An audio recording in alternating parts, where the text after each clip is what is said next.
Yeah. But there's somebody selling, hitting that buyer. And this, for me, right here is good enough confirmation to get long, placing my stop loss under those lows, capitalizing on this passive buyer right here, getting filled. You see the selling volume on the pullback. You see the passive buyer there filling. You see the market bouncing off that level of demand with that aggressive selling volume at 56.02. And this is just the area of low volume. Now, what's interesting is why I placed my target at the 22s was because this is an area of low volume right here at the 22 to 25s. So I used it as a target. Now, what's interesting here is because now we're longing the market into this target of low volume, it would be very safe to say if the market reclaimed this area of low volume, this would be where we get very large continuation.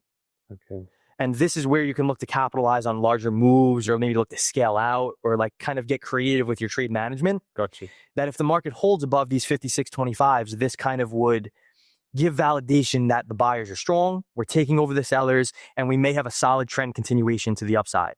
So is that where you could look to hold partial? Partials, and again, this is where context comes in.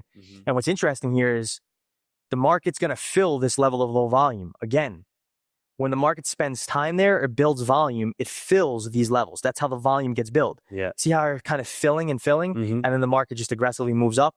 And then we're above that now. This remains now important support. We have to remain supported above that for the remainder of the day. Wow. And here's just a visual, not in the video example, of the pullback into that large passive buyer there. The seller got filled. You can see it by the large red bubble. Filling into a buyer. A seller has to hit a buyer to get filled. We get the completed transaction. The market lifts and rallies from there. And this is what it looks like on the candlestick chart.